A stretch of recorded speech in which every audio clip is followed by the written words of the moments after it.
Yeah, Antonio.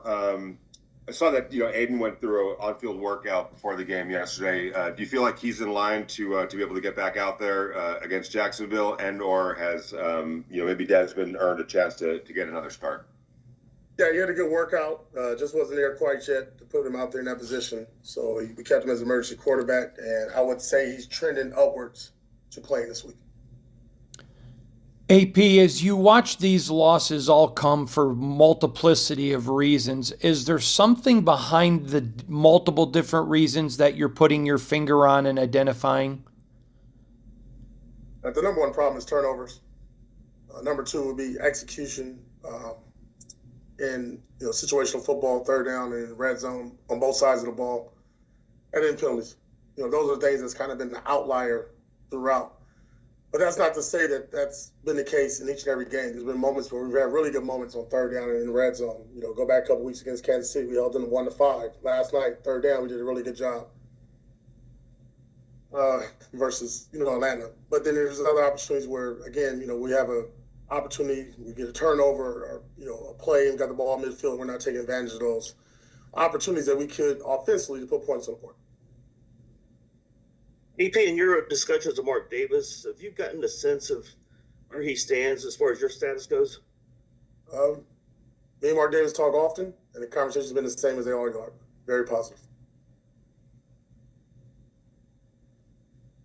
Antonio, I know reporters, we can't know the nuances and what's behind play calls, but the shotgun handoffs in the end zone, are those a little dangerous, you think, or what was your thoughts on those calls last night? That was the call. That was a plan. That's what we had worked on throughout the week. Each quarterback is different, and that's what we went into the game with.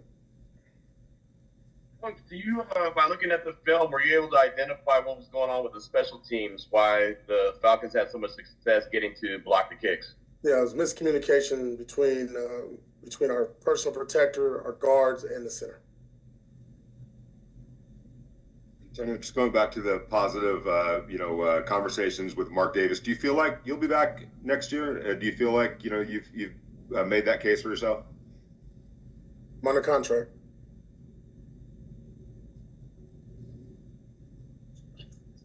Hey, Antonio, I know you were pretty short-handed on the defensive line yesterday, but Jonah Laulu, a local kid, had a pretty big night on Monday Night Football. What do you think of how he played? I think he's been improving each and every week. Really excited about just watching his growth, his development throughout the season. I think Robbie Leonard and those guys did an outstanding job of just kind of building him up slowly, not throwing him out there to the wolves right away. And each and every week he's kind of shown up. I thought last night, I know he had the sack, but there's been moments, just not last night, the last couple of weeks where he's been around a quarterback, being disruptive. He really has a unique knack of rushing the passer. That's kind of probably his thing that he's the best at right now. But he's done a really good job at run game. We actually use him as like a big defensive end because we were obviously light last night at the end. Antonio, what did you see from the D-line as a whole without Max last night? How did they respond, and what did you see from all the guys up front? Yeah, I thought they were relentless. I thought played with good technique, good fundamentals, set an edge.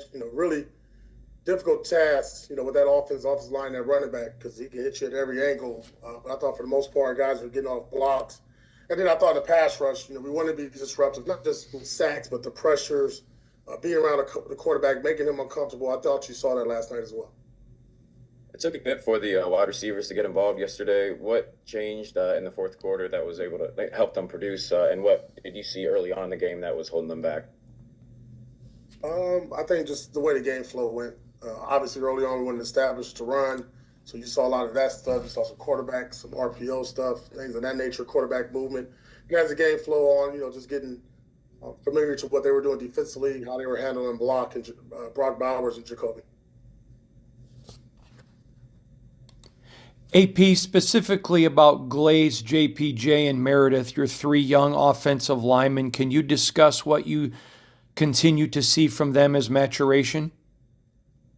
Yeah, improvement. I mean, there's always ups and downs, and each week there's always corrections. But I just think guys are getting familiar. Each and every week they're getting different schemes, different concepts, games, stunts. I see the communication and continuity amongst them three really picking up, though.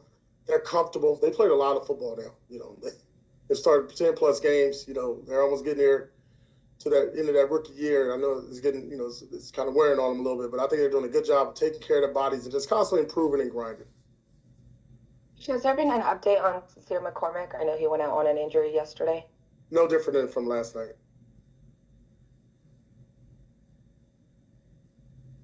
Yeah, Coach, you talked about the miscommunication on the punt team, but there was only 10 guys on the field for the extra point. I guess, how does that happen at this point in the season, or what happened there? Didn't happen.